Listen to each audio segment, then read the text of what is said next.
Great stuff. Well, that's it from us. Coming up, Mary Nightingale has the ITV Evening News, but from me and the rest of the London team, bye-bye.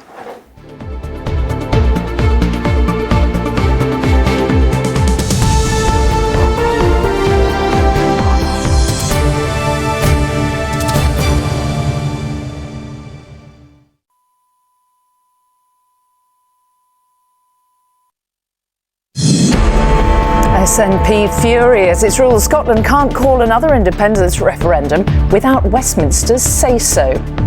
The Supreme Court agreed unanimously a second vote can only take place with the approval of Parliament. First Minister Nicola Sturgeon declares the next general election should be fought on a single issue: Scottish independence. We must and we will find another democratic, lawful and constitutional means by which the Scottish people can express their will. In my view, that can only be an election. So then, could the next general election prove to be a referendum in all but name? We're live from Holyrood and Westminster, also tonight. To control our borders, yes. And that's why the Prime Minister and myself are absolutely determined to fix this problem. An admission from the Home Secretary with tough questions on immigration, a special report on the harsh realities for asylum seekers. Delight from Manchester United fans as the club's put up for sale, but how much could it cost potential buyers?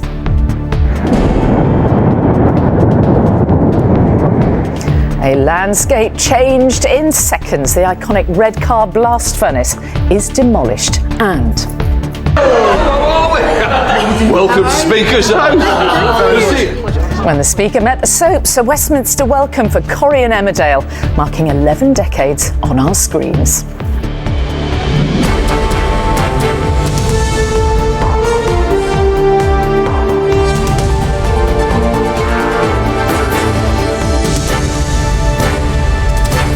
This is the ITV Evening News with Mary Nightingale. Good evening. Scotland's First Minister Nicola Sturgeon tonight vowed to turn the next general election into a referendum on Scottish independence.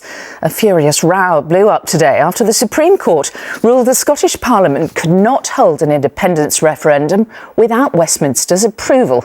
When Nicola Sturgeon said the decision robbed the Scottish people of their right to democracy. One SNP minister said it signalled the end of the union as we know it. Well, rallies are even now taking place in Scotland tonight, and our Scotland correspondent Peter Smith is outside Holyrood for us. Peter. OK, Peter Smith at Holyrood in Edinburgh, thank you. And let's go straight to our political editor, Robert Peston, who's in the Peston studio, head of his show tonight, of course. Now, Robert, we just heard Peter saying where this leaves the Scottish government, but where does it leave the UK government? OK, Robert in West London, thank you. And you catch Robert's programme after news at 10 later.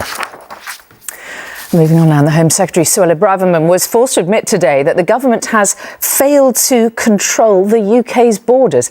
But she refused to say she was at fault for overcrowding at the Manston processing centre, blaming instead migrants trying to enter the UK illegally.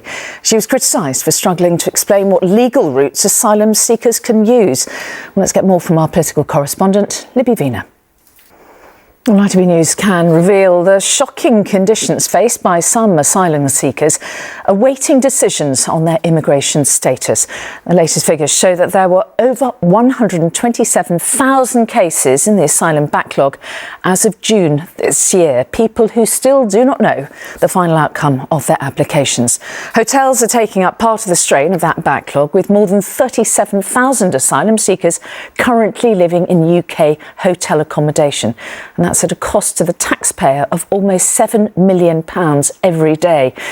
But as our social affairs correspondent Sarah Corker reports, the reality for some of them is grim conditions and even threats of violence. OK, well, let's return to Libby Vina in Westminster. Some really grim pictures there, Libby. The government is under mounting pressure, isn't it, over the use of hotels for asylum seekers. Libby Vina in Westminster, thank you. Still to come on the programme, we're live in Qatar as the row over the One Love armband moves onto the pitch.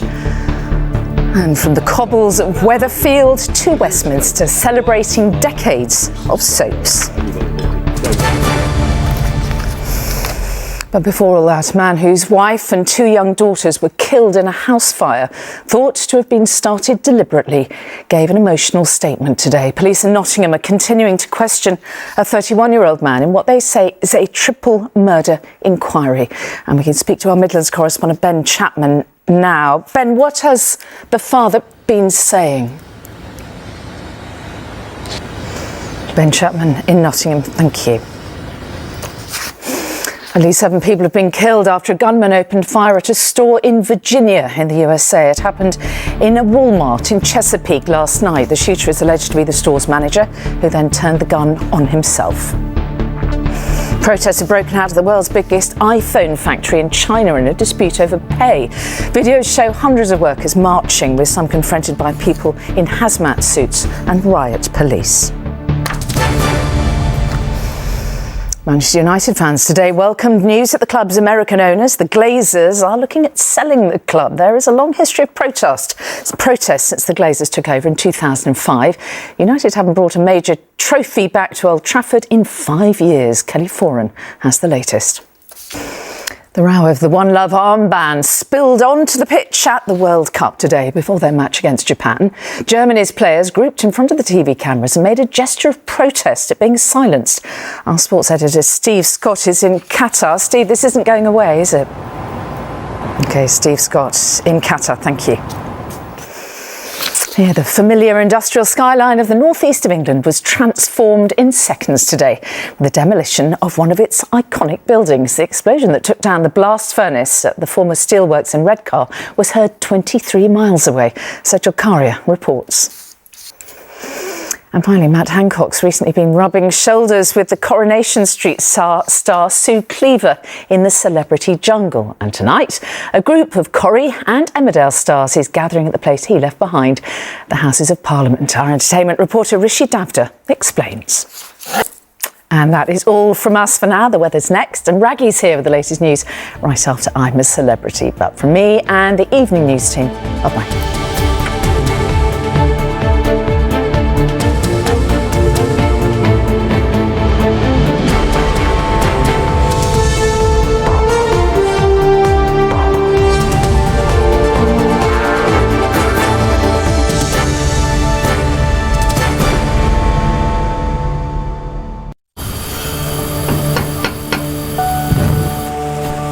It's a cold and wet outlook, with some heavy downpours throughout the day. Heinz Big Soup sponsors ITV National Weather. Nicola Sturgeon's new independence gamble, and Germany's footballers upset FIFA, then suffer an upset themselves.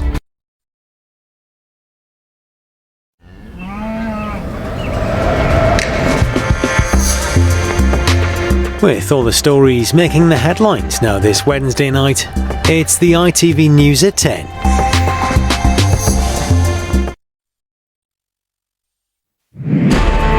Nicola Sturgeon's fury as the Supreme Court rules a Scottish independence referendum cannot be held without consent from the UK government.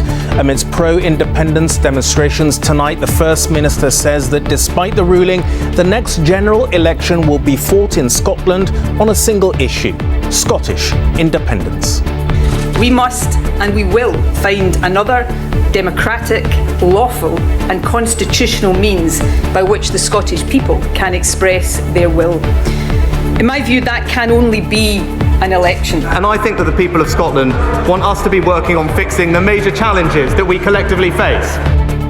We'll have the latest from Peter in Edinburgh and Robert in London, also in News at 10 tonight.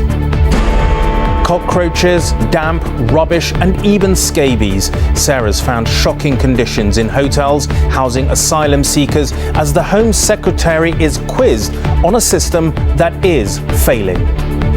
The Home Office has failed to control our borders and is not fit for purpose at the moment. Well, we have failed to control our borders, yes. Yep. And that's why the Prime Minister and myself are absolutely determined to fix this problem.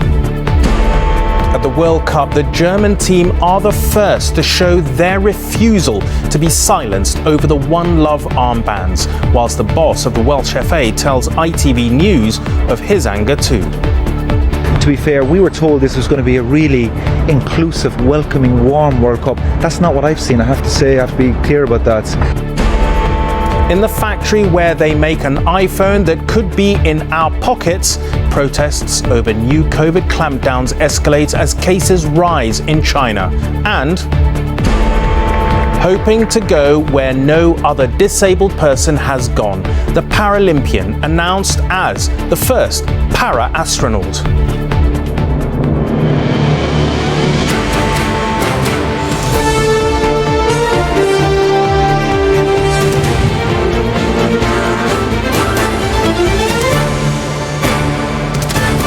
This is ITV News at 10 with Rageh Omaar. Good evening. No one who understands Nicola Sturgeon's burning quest for Scottish independence will be surprised by her reaction to today's firm legal block to a second referendum.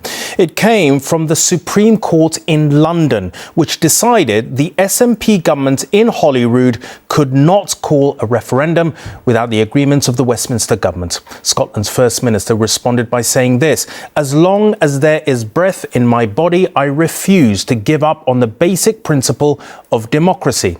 Ms Sturgeon says she accepts the court's ruling, but she's made a promise and taken a gamble that she'll contest the next general election as a referendum on independence. Lose that, and her tenure as First Minister would probably be all over. Well, Peter, you said this may be Nicola Sturgeon's last throw of the dice for Scottish independence. Where does it leave Scotland? But where do you think this position tonight leaves her? OK, Peter, thank you so much indeed. Now, Robert joins me now from the studio where he's recording tonight's Peston programme, which is coming up shortly. Robert, we heard there from Peter a huge risk for Nicola Sturgeon, but also a big gamble and a risk for the Union. Where do you think this leaves the Union and also Sunak's government? OK, Robert, thank you so much indeed. Now, the price of breakdown in Britain's asylum system is being paid by hundreds of asylum seekers put up in hotel rooms around the UK. An ITV News investigation has found that many are languishing in damp, dirty rooms infested with cockroaches and at risk of sexual assault. Latest figures show there were more than 127,000 asylum seekers as of June this year, still waiting for the outcome of their applications. Hotels are taking part of the strain of that backlog, with more than 37,000 asylum seekers currently living in UK hotel accommodation at a cost to the taxpayer of almost £7 million a day. Well, as Sarah's report showed, the fact that the asylum system is broken is hardly in doubt. Indeed, the Home Secretary, Suella Braverman, admitted to a committee of MPs that the government has failed to control our borders. Pressed hard by MPs on who's to blame, Mrs Braverman said the answer to that was very clear. People smugglers, she said, and those coming here illegally for economic reasons. She was less certain, however, about how a genuine asylum seeker should apply to stay here. The man whose wife and two little daughters died in a fire at their home in the Nottingham suburb of Clifton has described the pain of his loss. Abu Bakr Drameh was away in the United States when the fire broke out in the early hours of Sunday morning. In a statement, he spoke of a cruel crime against his family and said he would deeply miss his daughters, Fatima and Name. Of his wife, he said Fatoumata was a very happy, bubbly woman who would have not hurt a fly. To the World Cup now, where the Welsh Football Association has made an outspoken attack on the organisers for clamping down on players wearing inclusive armbands. Its boss told us tonight they were absolutely furious at FIFA's last-minute change of heart and also called the Qatari ban on their fans' rainbow-coloured hats appalling. Germany's footballers also heaped embarrassment on FIFA. In their pre-match team photo, they demonstrated how they felt silenced. If that upset the organisers, the Germans then had an upset all of their own on the pitch. COVID restrictions, painful as they were, are thankfully now in the past in Britain. But But in the Chinese capital, Beijing, a tough new clampdown has just begun to combat a drastic rise in cases. Since the middle of October, the daily caseload in China has been rising from just under 1,000 to nearly 30,000. This is fast approaching the peak back in April, which saw Shanghai enter a citywide lockdown for 2 months. Yesterday saw 2 confirmed deaths from COVID, adding to the 3 over the weekend, the first since the peak in spring. Details of yet another mass shooting in the United States has become clearer through the day. It was the manager of a Walmart supermarket in Virginia who shot dead 6 of his workers and wounded 4 others in the staff room last night. The supermarket was busy ahead of tomorrow's Thanksgiving celebrations. As for why he did it, well, that still isn't clear. One survivor said simply, he didn't say a word. He didn't say anything at all. Back here, the end of an era in the steel-making town of Rageh on Teesside. A blast furnace had soared above the horizon there for more than a century. But this morning, the last one standing, the final skyline reminder of a part iron and steel had played in the lives of Rageh's people, was brought crashing down. End of an era on Rageh. Finally, a British former Paralympian is hoping to boldly go where no disabled person has gone before, into space. Yes, John McFall has been selected by the European Space Agency to join a select group of astronauts training for space travel. He lost a leg as a teenager in a motorbike accident. 2 British women are also among the Space Agency's class of 22. And that is all for tonight from everyone on the programme. Good night and thank you for watching.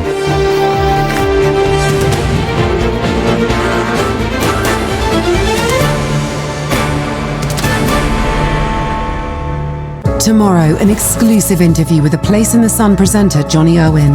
After revealing heartbreaking news of his terminal cancer diagnosis, he talks to Susanna and Ben about planning his last months with family and his hopes to inspire others to make the most of every day.